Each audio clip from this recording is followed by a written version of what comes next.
Que Deus possa nos abençoar nessa manhã, nos trazendo a sua palavra, nos trazendo instrução que vem do alto, um estudo que vai fazer diferença nas nossas vidas práticas. Nós iremos dar continuidade nessa manhã à série de mensagens e de estudos acerca do caráter cristão que nós estamos vivenciando, nesses últimos 3 domingos, com exceção do domingo de ceia, que aí a palavra é diferente, mas nos últimos 3 domingos estamos falando sobre um caráter moldado de acordo com o caráter de Cristo.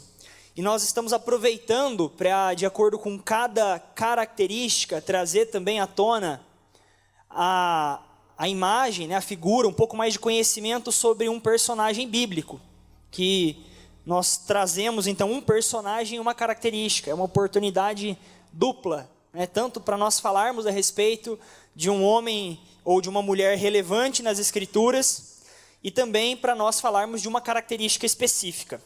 Então hoje, o título da nossa mensagem é Isaac, um caráter pacífico.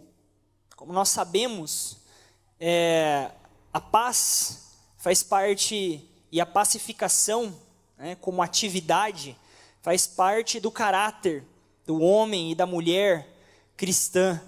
Não à toa é um dos gomos, digamos assim, do fruto do Espírito. Como nós lemos a respeito do fruto do Espírito, está lá. Queridos, as crianças de 2 a 11 anos estão liberadas para a salinha. Amém? Eu havia me esquecido. Então a paz, a pacificação é uma característica importante, inerente ao cristão. E acredite, essa mensagem nessa manhã, para mim é muito confrontadora. Porque talvez esse seja o ponto de maior dificuldade no meu caráter. Em decorrência da minha personalidade, da minha formação, da minha infância. É uma luta para mim. Eu estava estudando os itens ali, aí poucos dias atrás eu mandei mensagem para o pastor Elismar só para confirmar, pastor, é a lição 4 mesmo, pacificador? Ele falou, eu falei, então tá bom, mas eu queria, no fundo, eu queria que fosse outra. Mas no reino a gente aprende que a mensagem ela é maior que o mensageiro. Então Deus vai falar conosco apesar de mim, e vai me bater de novo, porque eu já apanhei em casa, eu vou apanhar aqui junto com vocês agora. Amém? Queridos, abram as suas Bíblias no livro de Gênesis, capítulo de número 26. Gênesis 26, versos de 12 a 25.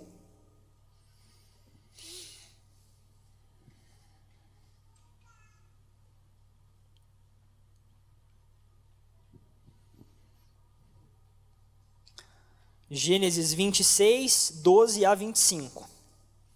Como esse nosso formato é de uma aula, eu quero já trazer para você, especialmente para quem está anotando, como que vai ser a dinâmica desse nosso tempo de ministração. Nós vamos fazer a leitura desse texto, que é o texto base da nossa reflexão. Nós teremos outros textos citados, mas esse é o principal. Teremos uma breve introdução e depois nós vamos dividir em 3 partes igualmente importantes. Nós vamos falar sobre Isaac, do ponto de vista daquele que era o filho da promessa, para nós entendermos um pouco mais do seu contexto, do contexto familiar, de onde ele vem. Nós vamos falar sobre Isaac, um homem abençoado por Deus, na medida em que ele foi próspero, e o texto nos revela isso. E depois nós vamos falar sobre as particularidades do caráter de Isaac. Então essas serão as 3 partes, e no final eu quero trazer também 3 aplicações pastorais, 3 lições que nós podemos absorver de maneira muito prática para a nossa vida cristã e para o nosso caráter cristão. Amém? Então essa é a maneira como a gente vai conduzir agora pela manhã. Queridos, o caráter de uma pessoa ele é demonstrado por suas atitudes, testemunho, pela sua prática. Isaac é um personagem da Bíblia que tem um significado profundo, grande, para o povo de Israel. Seu nome foi dado por Deus antes mesmo do seu nascimento, conforme nós vemos em Gênesis 17. Ele foi planejado pelo Senhor, assim como desejado pelos seus pais. O significado do seu nome é interessante, ele quer dizer aquele que ri, ou ele riu. faz alusão à reação tanto de Abraão como também de Sara, quando ouviram do Senhor que eles seriam pais. Então tem um momento em que, quando Deus fala para Abraão que eles seriam pais, e pais de uma grande nação, ele riu. E aí, um outro momento em que Deus fala para Sara que ela seria mãe, e ela riu, né? E isso leva Deus a mudar o nome dela, e ele estabelece o nome de Isaac relacionado a essas questões. Vamos ler lá na palavra, Gênesis 26, a partir do verso 12, assentados mesmo, mas com toda a reverência, a palavra do Senhor, que diz assim: Isaac semeou naquela terra, e no mesmo ano recolheu 100 por um, porque o Senhor o abençoava. Ele enriqueceu, continuou prosperando, ficou riquíssimo. Tinha ovelhas e bois e grande número de servos, de maneira que os filisteus tinham inveja dele. E por isso lhes entulharam todos os poços que os servos de seu pai haviam cavado nos dias de Abraão, enchendo-os de terra. Abimeleque disse a Isaac: saia da nossa terra, porque você já é muito mais poderoso do que nós. Então Isaac saiu dali e se acampou no vale de Gerar, onde ficou morando. Isaac tornou a abrir os poços que haviam sido cavados nos dias de Abraão, seu pai, porque os filisteus os haviam entulhado depois da morte de Abraão. E lhes deu os mesmos nomes que seu pai já tinham dado. Os servos de Isaac cavaram no vale e acharam um poço de água nascente. Mas os pastores de Gerar entraram em conflito com os pastores de Isaac, dizendo: essa água é nossa. Por isso Isaac chamou o poço de Ezeque, porque entraram em conflito por ele ou com ele. Então cavaram outro poço, e também por causa desse houve conflito. Por isso recebeu o nome de Sitna. Partindo dali, Isaac cavou ainda outro poço. E como por esse não houve conflito, deu-lhe o nome de Reobote. Ele disse: porque agora o Senhor abriu espaço para nós, e vamos prosperar nessa terra. Dali Isaac foi para Berseba. Na mesma noite o Senhor lhe apareceu e disse: eu sou o Deus de seu pai Abraão. Não tenha medo, porque eu estou com você. Eu o abençoarei e multiplicarei a sua descendência, por amor de Abraão, meu servo. Então Isaac levantou ali um altar, e tendo invocado o nome do Senhor, armou a sua tenda, e os servos de Isaac abriram ali um poço, mais um poço. Feche seus olhos. Pai, obrigado por essa manhã. Obrigado por esse tempo onde nós podemos louvar o teu nome, cantar ao Senhor, que é digno de todo louvor, de toda adoração. Obrigado, Senhor, por esse tempo onde a tua palavra ela tem liberdade e poder para nos confrontar e para nos moldar. Deus, esse é o desejo do nosso coração. Não que aquilo que nós vamos ouvir venha como uma luva para as nossas intenções e desejos humanos, mas que seja o Senhor moldando o nosso coração, que seja o Senhor quebrantando, transformando, amolecendo o nosso coração e nos fazendo ter um caráter segundo a tua vontade, segundo o caráter do nosso Senhor Jesus Cristo, segundo o caráter destes grandes homens bíblicos que nós podemos ler e aprender. Molda-nos, Senhor, confronta-nos e nos dê, Senhor, a capacidade de dar o primeiro passo para transformar aquilo em nós que não vem do Senhor, que não tem o teu DNA, que não tem filiação com o teu coração. É isso que nós pedimos ao Senhor nessa manhã, em nome de Jesus. Então, como eu disse, nós vamos começar por um primeiro tópico, né? Depois de entender e ler esse texto, fica evidente, né? Se você lê os capítulos anteriores, os versos anteriores ao que nós começamos a ler, já no capítulo 26, você vai ver que havia grande fome na terra onde Isaac estava, e ele vai à terra dos filisteus por uma necessidade. E Deus dá uma palavra para ele, a qual ele é obediente. Deus fala para ele que ele não poderia ir ao Egito, que era um lugar bastante provável, porque ali havia abundância de alimento. Não é à toa que depois nós vamos ver o mesmo acontecendo com o seu neto, José, Jacó e toda a casa de seu pai. Israel, né? Jacó / Israel. Mas aqui Deus deu uma palavra para ele, para que ele não fosse para um lugar que era óbvio. E ele vai para um lugar hostil, onde os filisteus o invejavam, como a própria palavra diz. Nesse enredo, ele se depara com os poços que seu pai abriu naquela terra, Abraão, todos entulhados, cheios de terra. E ele vai e reabre e coloca o mesmo nome que seu pai tinha colocado. E vem os filisteus para cima dele, ou reentulhando, ou dizendo que agora aqueles poços são deles. E conforme essa situação vai avançando para cima dele, ele vai saindo dali. Abimeleque, rei dos filisteus, fala: você já é muito poderoso, tem ovelha demais, tem pasto de menos, você vai ter que caçar outro canto. E obviamente que ele era poderoso o suficiente, tinha homens suficiente na sua casa para comprar uma briga com Abimeleque. O próprio Abimeleque reconhece que Isaac havia se tornado mais poderoso que ele sobre aquela terra, mas ele sai, ele vai para outro lugar. Aí ele vai para o Vale de Gerar, chega lá, ele abre um poço, aí vem meia dúzia de pastores daquela terra e fala: não, essas águas aqui são nossas, esse poço aqui é nosso. Aí ele fala assim: não, o nome desse poço aqui é encrenca, é embira, é problema, vou para o lado, vai e abre outro. E vem os pastores: não, esse poço aqui também é nosso, essa região aqui também é nossa. E ele vai para outro lugar. Então não era questão de força, não era questão de não poder, era questão de caráter. Era questão da maneira como ele cria que ele deveria se mover. E a gente vai entender ao longo dessa manhã o porquê que é tão importante, né, e quais são os reflexos de alguém que decide depender do Senhor e não agir muitas vezes pela força do próprio braço. E até que ele chega num lugar onde ele abre um poço, e a palavra fala que aquele poço ele não foi pleiteado por ninguém. E ele fala: nossa, Deus nos trouxe então para aí ele dá um novo nome de Reobote para aquele poço, e ele fala: Deus nos trouxe num lugar onde a gente pode alargar, onde a gente pode expandir, sem ter nenhum problema. Então esse é um resumo do texto que nós lemos. Mas vamos começar com algumas coisas que são anteriores a isso. Porque nós precisamos entender que caráter, ele tem a sua formação. E o contexto no qual ele é formado é determinante, né? Eu tenho certeza que eu falo aqui nessa manhã para muitos pais e mães, verdade? Quem aqui já é pai ou mãe? Muitos de nós, né? Muitos aqui são pais ou mães. E aqueles que não são, provavelmente ainda vão se tornar. Possivelmente vão se tornar. Vão constituir família. Tem alguns jovens aqui, né, que ainda não casaram. Luquinhas, já. Deus é bom o tempo todo.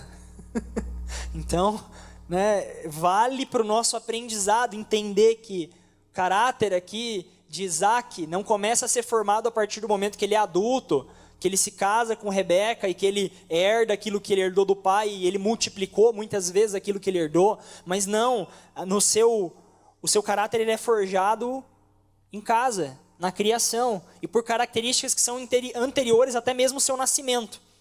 Então vamos entender um pouco disso. É importante conhecer então a história que moldou a sua personalidade e forjou o seu caráter. E a história de Isaac, ela ocupa 9 capítulos do livro de Gênesis. Bastante coisa, né? Nós sabemos que Gênesis é um livro bastante completo, que transita muito rápido para épocas diferentes. Mas desde que Isaac é citado pela primeira vez, né, até o fim das suas passagens, são 9 capítulos. Ele é filho de Abraão e Sara, que pela lógica humana, seu nascimento seria absolutamente impossível, né? Ele é o filho da promessa, ele teria nascido fora de tempo na concepção nossa, humana, totalmente improvável. Quando Abraão é chamado por Deus para deixar Ur dos Caldeus e para ir para uma terra, Deus faz promessas gloriosas a Abraão. E uma delas é dizendo que ele e Sara seriam pais de uma grande nação. E por meio deles, todas as famílias da terra seriam abençoadas. Olha nós aqui, né? Que coisa maravilhosa. Então, aquilo começa a se estender do ponto de vista humano, em anos, em capacidade reprodutiva. Quando Deus dá essa palavra para Abraão, ele já tinha 75 anos. E nós sabemos que ele vai ser pai com mais de 100 anos. Sara com 90. Então, ao passo que a vida deles, a realidade deles, foi de um homem e uma mulher muito trabalhados no seu coração, no que diz respeito à expectativa, à ansiedade, à fé. Não é à toa que nós chamamos Abraão de pai da fé. Aquele menino foi gestado muito antes dele ser concebido, de fato, com muito amor. E aqui tem uma coisa que eu não consigo deixar de perceber, a evidência disso, apesar da palavra de Deus não trazer isso de forma nítida, mas Isaac, ele foi concebido num lar já com um pai e uma mãe extremamente maduros, do ponto de vista da sua vivência de fé, das suas vivências profissionais, né? Abraão foi um grande criador de gado, ovelha, teve muita riqueza, tinha muitos homens em sua casa, tomou muitas decisões importantes, e quando chega Isaac, inclusive ele já tinha errado o que ele tinha para errar, e já tinha aprendido com os próprios erros. Então nós vemos Abraão e Sara no ápice da sua maturidade espiritual, emocional, e é nesse enredo, é nesse contexto que Isaac é gerado. Talvez isso também tenha impactado algumas coisas na sua personalidade, consequentemente no seu caráter, forjado ali pelo pai, no ensino com o pai. Então, é importante nós termos isso em mente, até mesmo pela idade avançada, né? Ele recebeu orientação, então, de autoridades muito sábias, muito equilibradas. E depois nós vamos refletir um pouco sobre o que isso traz para a vida adulta de Isaac, no momento de decisões como essa que nós lemos no texto, em que ele está diante de uma possibilidade de conflito, mas ele prefere não comprar uma briga por causa de algo que ele sabe que Deus pode dar para ele num local diferente, de forma diferente. Ele escolhe um caminho de mansidão, um caminho de pacificação. E isso tem a ver com o seu caráter sendo forjado dentro da casa de Abraão, com a expectativa que se criou em torno dele e com a realidade familiar na qual ele estava inserido quando ele é concebido. O segundo aspecto, o segundo ponto, né, da nossa reflexão é Isaac, um homem abençoado por Deus. A prosperidade espiritual, antes de mais nada. Depois da morte do seu pai, já casado com Rebeca, e pai de Esaú e de Jacó, Isaac foi buscar abrigo em Gerar, que é o texto que nós lemos. É importante contextualizar, ele já era pai aqui de Esaú e de Isaac. Ele foi então para a terra dos filisteus, para escapar da fome que aconteceu onde ele morava. E ali, Deus falou que ele não descesse ao Egito. Lá nos versos 4 a 6, a palavra diz: em tua semente serão benditas todas as nações da terra, porquanto Abraão obedeceu a minha voz e guardou o meu mandamento, os meus preceitos, os meus estatutos e as minhas leis. E assim habitou Isaac em Gerar. Então ali, por volta do verso 4 e 6, começa a história que nós lemos a partir do verso 12. E aí nós vemos, por meio desse texto, que a bênção de Abraão ela foi transferida para Isaac, mas não por uma questão apenas de hereditariedade. Ele recebeu porque era filho, porque como nós sabemos ele não era o único filho, nem o primogênito ele era. Antes houve Ismael, filho de Agar, a serva que Sara entregou para Abraão se deitar, para tentar dar um jeitinho. E eu acho lindo como a palavra, desde os seus primórdios, desconstrói a nossa lógica para deixar claro que a bênção de Deus nem sempre está ligado com aquilo que é mais óbvio. Jacó, que se torna Israel, o pai da nação, ele também não era o primogênito. Assim como Isaac também não era. Talvez, sim, de Sara, mas de Abraão não. Então não é por uma questão hereditária, mas pela fidelidade que ele demonstra ao Senhor. E esses textos que nós estamos lendo, especialmente o capítulo 26, né, que você tem a oportunidade de reler ele ao longo da sua semana, ele mostra na postura de Isaac, um homem que tinha fidelidade para com Deus. O seu caráter é demonstrado na sua conduta, ele agrada a Deus. E ele prospera, antes de mais nada, espiritualmente. E com isso ele também prosperou muito materialmente. Aí a palavra vai dizer, lá no verso 12, né? E semeou Isaac naquela mesma terra, e colheu naquele mesmo ano, naquele primeiro ano, 100 medidas, 100 para 1. Por quê? Porque o Senhor o abençoava. Esse é o segredo da vida de Isaac. Ele era abençoado por Deus. Deus dá bênçãos espirituais e também materiais quando o homem obedece à sua voz. A produção dos seus campos lhe deu 100% de colheita. Um resultado extraordinário. É preciso entender, queridos, que a prosperidade material não é o objetivo da vida cristã. Nós temos coisas muito mais importantes para nos preocupar. Como nós podemos ver, infelizmente, na tão difundida teologia da prosperidade, as pessoas subvertem aquilo que é a bênção de Deus e passam a se relacionar mais com a bênção do que com o Deus da bênção, porque no fundo elas só querem fazer de Deus um meio. E quando Deus é um meio, ele é um ídolo. Ele já não é mais. Então nós sempre podemos fazer de Deus um ídolo. Ídolo não é só aquilo que você constrói de barro com as próprias mãos, mas você pode fazer da sua relação com Deus, Deus sendo um ídolo, porque na verdade você só quer a Ele por aquilo que Ele pode te entregar. Então nós sabemos que essa não é a nossa realidade, mas sim, biblicamente, Deus promete abrir as janelas dos céus e derramar grande abundância, repreender o devorador, fazer as nações perceberem que o seu povo é bem-aventurado e abençoado, por amor e honra ao seu nome, porque no final das contas, tudo aquilo que nós recebemos, tudo aquilo que nós temos, quando o nosso coração está em Deus, testemunha a favor do nome dEle. Eu acho lindo uma canção que fala que o meu nome morra com o meu corpo e que o teu permaneça em tudo. No final das contas é sobre isso. É sobre entender que tudo aquilo que nós podemos receber do Senhor e tudo aquilo que a gente pode fazer nessa terra, não importa o quanto venhamos ser relevante naquilo que fazemos, na nossa família, na sociedade, na nossa igreja, não é para nós, não é para uma glória própria, não é para uma honra própria, mas é para que o nome dEle se estabeleça em todas as coisas. Então sim, Deus pode nos abençoar abundantemente, e a palavra traz isso. Esse não é o ponto principal, assim como não era na vida de Isaac. Esse texto ele é riquíssimo porque ele mostra que antes de mais nada, Deus vem para Isaac e deixa claro a bênção espiritual que ele estava recebendo. E depois ele vai colher muito no campo, não é o contrário. Ele não recebe o material para depois ser abençoado espiritualmente. Ele se relaciona com Deus em obediência e com um caráter pacífico. Ele é abençoado espiritualmente e o restante é consequência disso. Vamos para a nossa terceira parte, então, dessa reflexão, que é as particularidades do caráter de Isaac.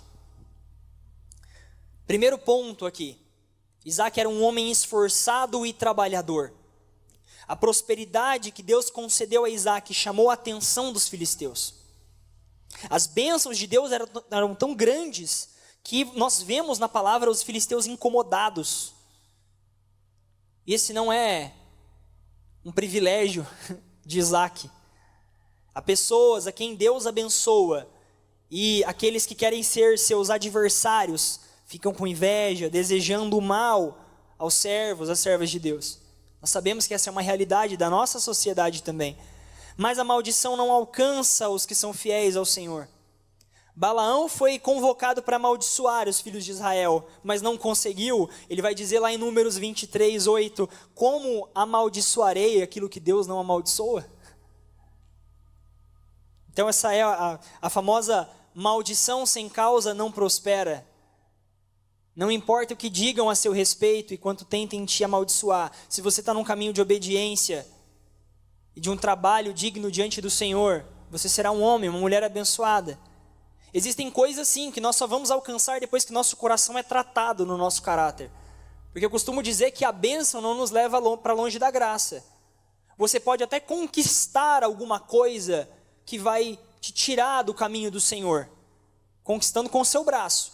Agora, Deus não vai te entregar algo como bênção que você não tem capacidade de manusear, de lidar, e aquilo vai te tirar da presença de Deus. Eu não creio assim, porque Ele é um Pai amoroso, e antes de qualquer coisa, Ele se preocupa e Ele age em favor da nossa salvação.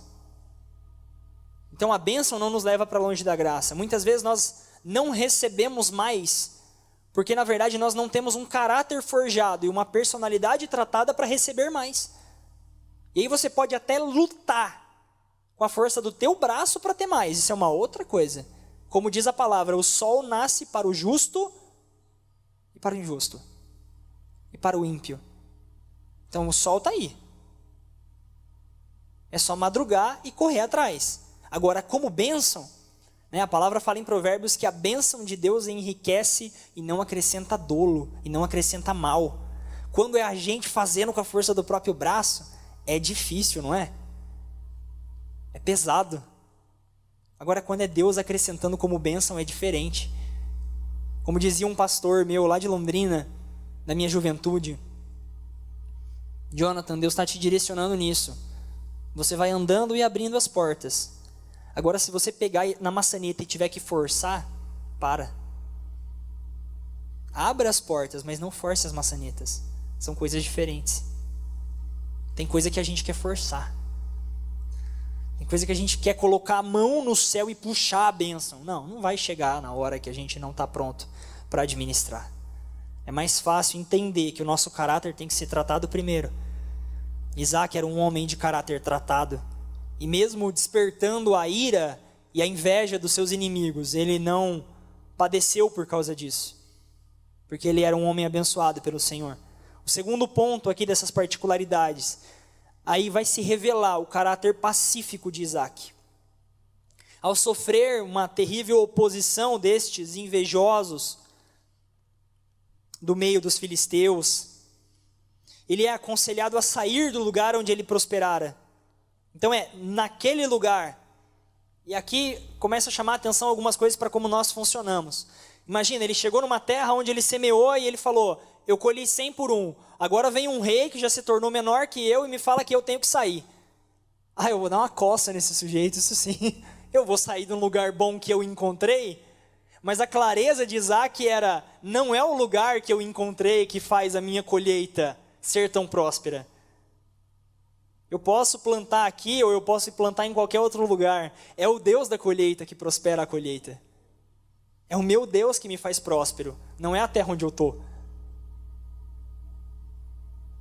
Então, nós vemos aqui a clareza que ele tem e ao mesmo tempo a postura pacífica que ele tem. Ele sai dali e vai habitar no vale de Gerar.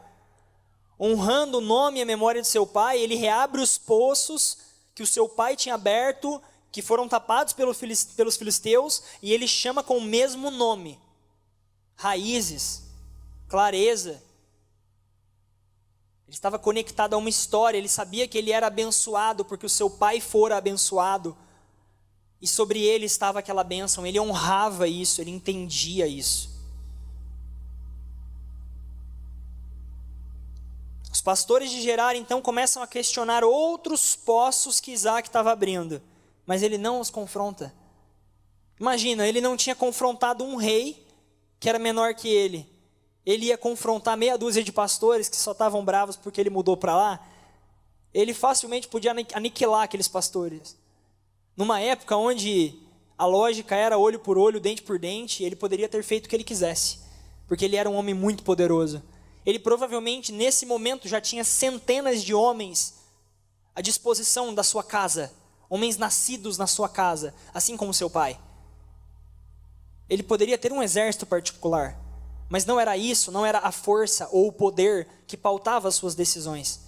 E além de ser um homem de caráter pacífico, ele era um homem de caráter resiliente, porque ele perde a posse de mais 2 poços, e ele não desiste. Mais do que resistente, resiliente, ele soube enfrentar as oposições, sem se desesperar, sem se irar, sem reagir com violência. Ele soube praticar longanimidade, como nós vemos que também faz parte do caráter de Deus e dos frutos do Espírito, quando nós lemos lá em Gálatas 5.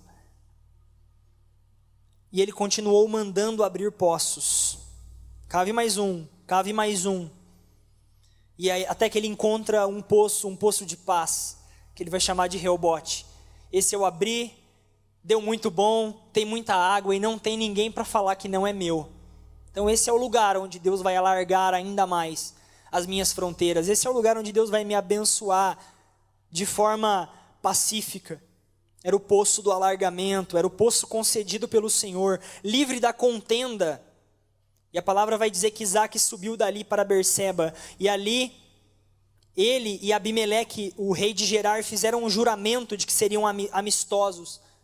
Então Isaac, com todo o seu poder, ele volta para Abimeleque, depois de ter o seu poço, de ter o seu lugar de tranquilidade. E ele fala, vamos fazer uma aliança. Mas o que é essa aliança? Não, a gente só quer paz. Eu não quero brigar com você, você não briga comigo. Isaac tinha atitudes disruptivas para o seu tempo. Porque não era assim que as coisas eram resolvidas. Nós sabemos isso. Nós conhecemos Gênesis, nós conhecemos Êxodo. Ele era um homem diferente, ele era um homem muito pacífico. E ele faz esse juramento. Berseba significa inclusive juramento, ou o poço do juramento. E naquela mesma noite, o Senhor, se nós temos dúvidas se Deus estava se agradando da postura dele, da maneira como ele resolvia as suas coisas, a palavra vai dizer que naquela mesma noite, Deus aparece para ele e fala, eu sou o Deus de Abraão, teu pai, não temas, porque eu sou contigo, e te abençoarei e multiplicarei a tua semente por amor de Abraão, meu servo. Ou seja, a bênção que eu coloquei sobre Abraão, você mostrou que eu posso confirmar na sua vida, porque eu conheço o teu caráter. Você se tornou um homem abençoado, espiritualmente, materialmente, e é só o começo. Eu farei muito mais. É isso que Deus diz aqui para Isaac. E a quarta e última característica, queridos, é que nós podemos ver que ele é um homem obediente e submisso. São dois aspectos marcantes do caráter de Isaac. Ele soube honrar o seu pai e a sua mãe como o Senhor manda. E talvez a prova mais eloquente desse caráter foi demonstrada justamente quando Deus ordenou que ele fosse um sacrifício. Se nós lembrarmos da experiência de Abraão, talvez a experiência mais difícil de Abraão, quando Deus fala, pega o seu filho, seu único filho, o filho da promessa, e vai até um monte, e você vai ofertá-lo a mim, você vai imolar o menino, você vai sacrificar o menino a mim. Isaac foi amarrado sobre o altar, ele era o sacrifício, e ele não se rebelou. A palavra não nos mostra um Isaac arredio, nos mostra um Isaac obediente, submisso, e assim como ele foi submisso aos seus pais, entendendo uma lógica de autoridade, ele foi submisso ao Senhor e à sua palavra. E essa é uma figura, que nós sabemos que é uma figura do próprio Cristo, sendo oferecido em nosso lugar como o Cordeiro de Deus que tira o pecado do mundo. Depois nós vamos conhecer essa relação. O amigo de Deus, Abraão, não precisou oferecer o seu filho, mas Deus precisou. Deus parou Abraão, mas nada pôde parar Deus de sacrificar o seu próprio filho. Então a história de Isaac, essa história de submissão, de obediência, ela molda o seu caráter já na infância. Ele cresce esse homem que sabe ter a bênção de Deus, sem precisar se rebelar, se irar, e usar a força do próprio braço para nada disso. É lindo ver a história de como Rebeca é concedida a ele, a maneira como Deus move tudo e entrega a sua esposa a ele da maneira mais tranquila do mundo. É importante lembrar a história de homens como Jacó, como Moisés, que tiveram que servir por sua esposa. Jacó foi enganado, inclusive, até porque ele acabou recebendo na mesma moeda, ele era cheio de enganar, aí ele foi enganado, trabalhou pela esposa errada, para depois trabalhar pelo que ele queria. E na vida de Isaac nós não vemos isso, a maneira como Deus se revela ali na situação do servo de Abraão indo buscá-la no meio da família, e ela simplesmente chega. E para nós irmos já encerrando, queridos, eu quero trazer 3 importantes aplicações pastorais que nós devemos absorver dessa lição. Se de tudo que nós falamos aqui, algo não marcou o teu coração ainda, eu quero realmente que esses 3 pontos, eles possam marcar o teu coração. O primeiro deles é que a criação, ela pode e vai fazer diferença. Nós somos responsáveis por ensinar aos nossos filhos uma cultura de pacificação, uma cultura de paz. Uma educação que não os leve a serem reativos, nervosos, achando que as coisas são alcançadas ou resolvidas na força do próprio braço. Hoje eu me esforço muito para levar para o meu lar uma cultura diferente da que eu tive. E é por isso que no começo eu compartilhei que essa palavra ela é muito confrontadora para mim. Porque eu sou, humanamente falando, um homem extremamente reativo, irado, agressivo com as palavras. Uma pessoa que eu gosto muito costumava dizer que Deus geralmente nos dá 2 dons, um bom e um mau. O mal é aquilo que você sabe que você pode fazer com um certo nível de habilidade, de ruim, e existe esse dom na sua vida para você resisti-lo constantemente. É aquilo que você faz bem, mas não presta. E você vive para resistir a isso. E ao mesmo tempo nós temos um dom bom, onde a gente serve ao Senhor. E o engraçado, olhando para a minha vida, para a minha história, é que, para mim, as duas coisas estão na mesma coisa. Fazem parte de uma mesma realidade, que é a palavra. Eu amo ministrar o Evangelho. Não tem nada que me realiza mais do que ministrar a palavra, do que compartilhar a palavra, do que discipular, do que usar o entendimento que Deus me deu para partilhar as coisas das Escrituras. Ao mesmo tempo, o dom mau ao qual eu tenho que resistir também é a minha palavra. Eu consigo machucar uma pessoa de forma muito mais profunda falando do que batendo. E eu tento me amarrar aos pés da cruz todo dia de manhã para não fazer uso disso nos meus dias. Com os meus funcionários, com a minha família, com as minhas filhas, com a minha esposa, com os meus pais. Eu tento me submeter profundamente a essa rédea curta de não usar as minhas palavras de forma agressiva, porque para mim isso é muito difícil. Mas isso vem de uma raiz na realidade onde eu fui criado. Diferentemente de Isaac, eu e talvez muitos de nós não tenhamos vivido uma infância tão tranquila, com pais sábios e tão equilibrados com as palavras, com as atitudes, com a maneira de educar. Talvez muitos de nós tenhamos vivido uma ausência paterna profunda. E isso traz características em nós. E muitas vezes essa reatividade, essa ação irada, nervosa, explosiva, é fruto de algo que nos faltou lá atrás. Porque criança explode.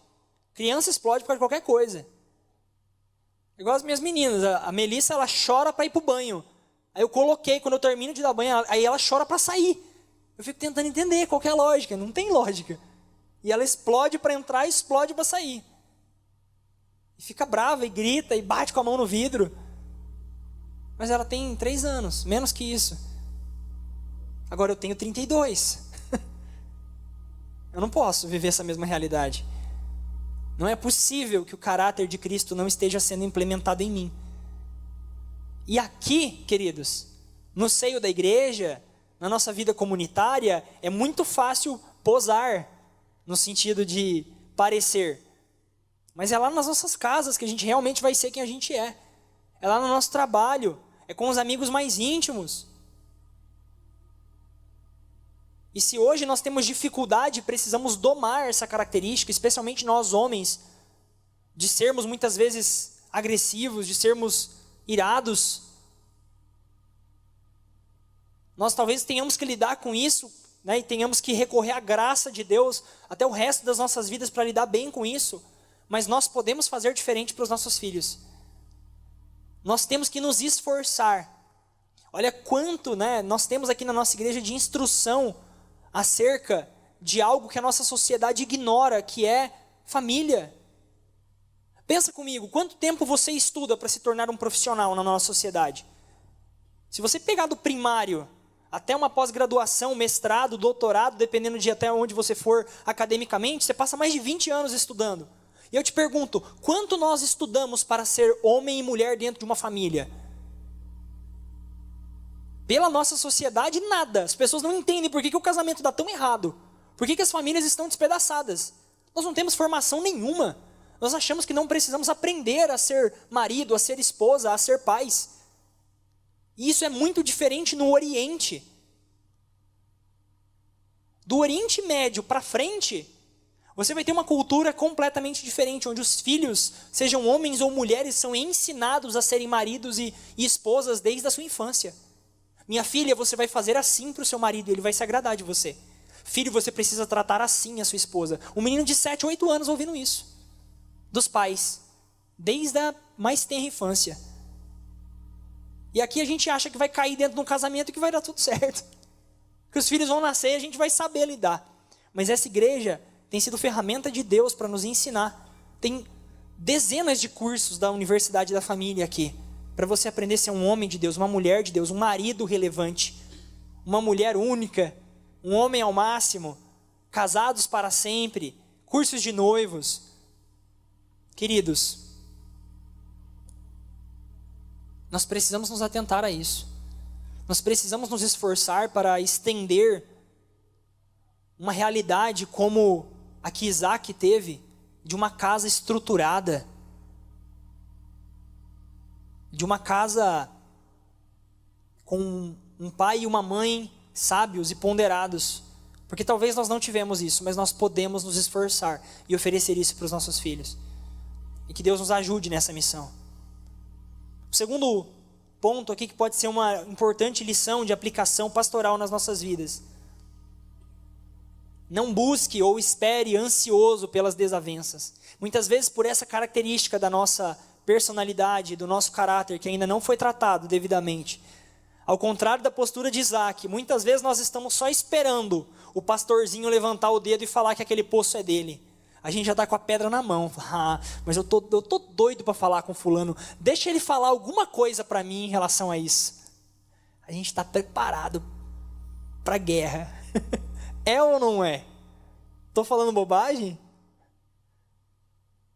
A gente está igual um corredor de 200 metros, que fica naquela posição assim, né, com as mãos no chão, só esperando o estalo, para sair doido correndo para o objetivo.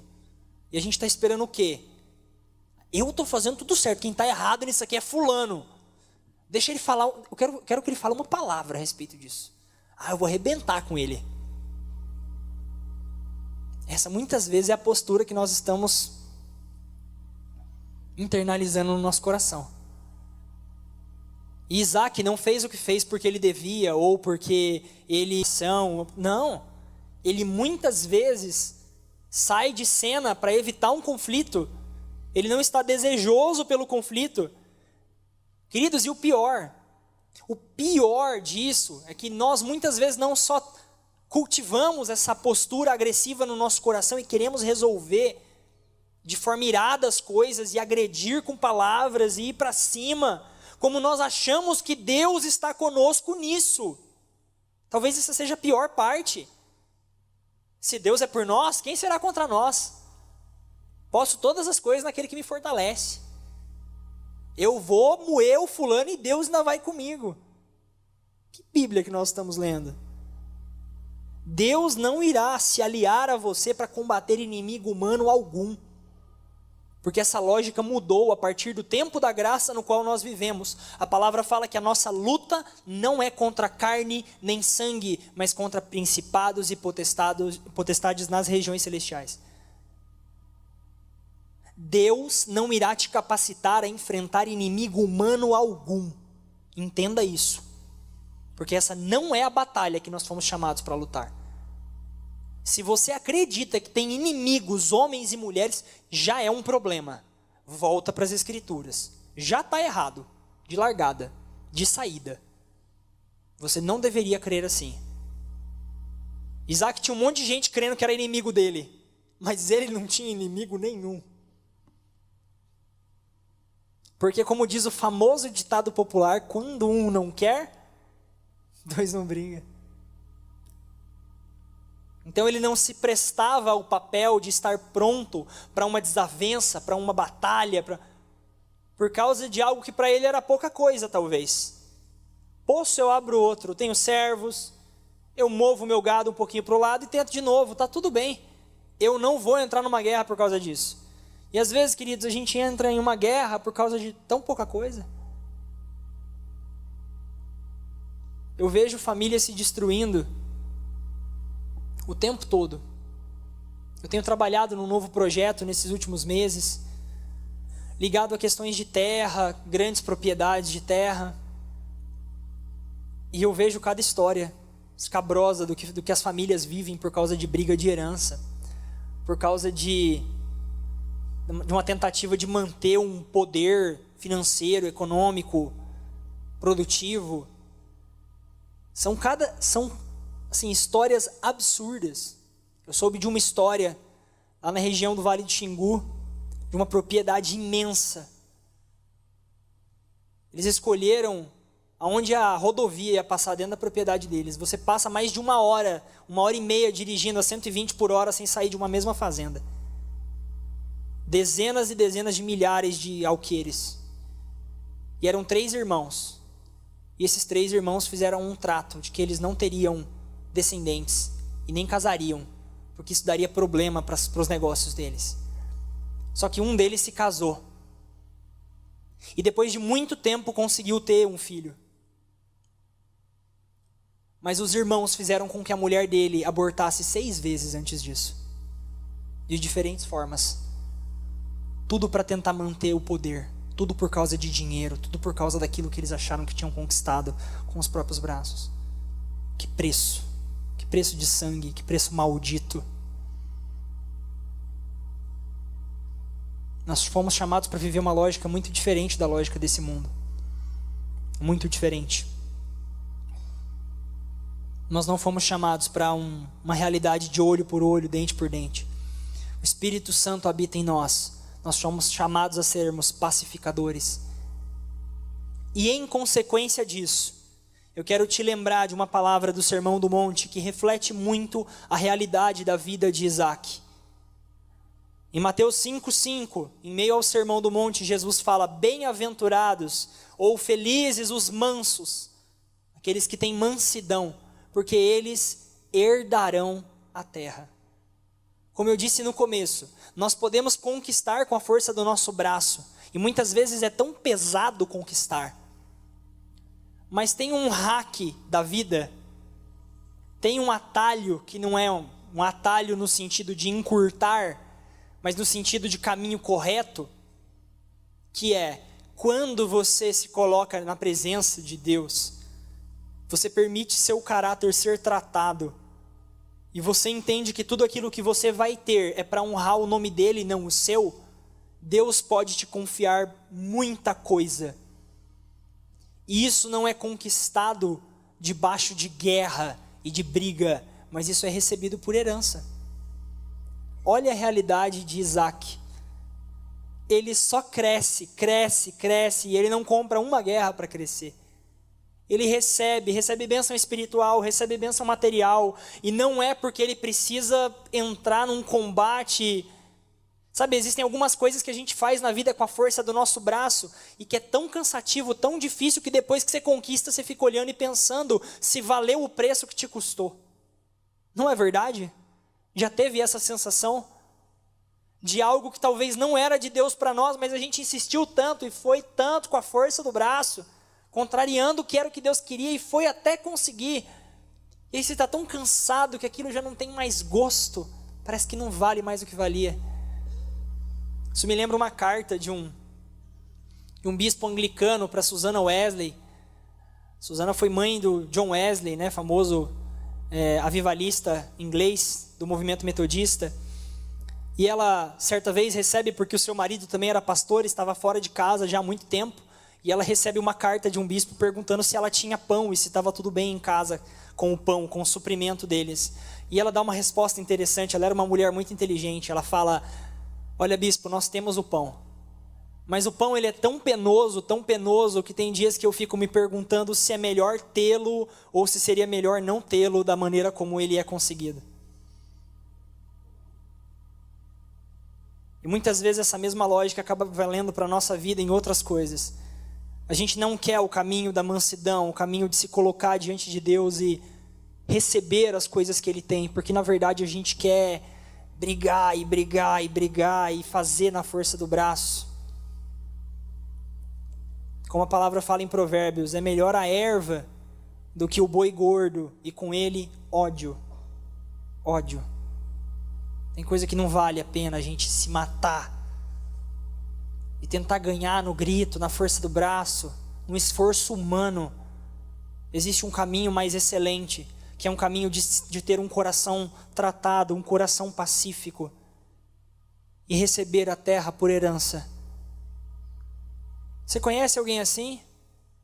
Alguém tranquilo na presença de Deus, que prioriza a sua relação com Deus, que prioriza ter um caráter aprovado pelo Senhor, e a pessoa está ali fazendo o trabalho dela, vivendo, e de repente chega uma bênção maravilhosa, assim, ela fala, nossa, que coisa boa. E você olha e fala assim, meu Deus, estava me matando por tão menos, e parece que o negócio caiu no colo da pessoa. Pois é, deixa cair no seu também. Nosso Deus é um Deus abençoador. A questão é que às vezes a gente não quer a bênção. A gente pede a bênção, mas na verdade a gente quer conquistar na base da porrada, na base da briga, na base do esforço humano. A gente quer conjecturar, a gente quer mexer os pauzinhos, a gente quer brigar, a gente quer forçar. Existe um caminho mais excelente para nós, que passa por ter o nosso coração tratado, ter o nosso caráter aprovado, crer na palavra e esperar no Senhor. E aí, bem-aventurados são os mansos, bem-aventurados são os pacificadores, eles recebem por herança. Amém? Se coloque de pé.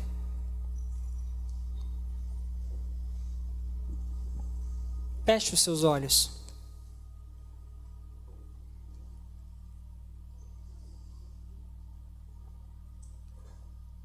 Pai, nós temos tanto para aprender, Deus, com esse texto, com a vida de Isaac, com um homem tão prostrado aos teus pés, tão pacífico, tão cheio do Senhor, em tudo aquilo que ele fazia, em tudo aquilo que ele decidia. Nos permita nessa manhã, Deus, gravar essas coisas no nosso coração. Nós não queremos estar prontos ou reativos para desavença, para briga. Nós não queremos viver um tempo de olho por olho, dente por dente, porque esse não é o caminho do Senhor para nós. A começar em mim, Deus, nos ensina a sermos homens e mulheres de paz, que entendem que aquilo que o Senhor tem para nós, ninguém pode tirar. O posto que for para ser nosso, ninguém pode entulhar, e ninguém pode pedir para si, porque aquilo que o Senhor tem para nós é nosso. Aquilo que nós, com mansidão, pleitearmos na tua presença, o Senhor pode e quer nos dar por herança. Nos ensina a ter fé para crer na tua palavra e entender esse princípio. Que nós sejamos homens e mulheres com um caráter pacífico diante do Senhor, em nome de Jesus. Amém. Deus abençoe sua vida.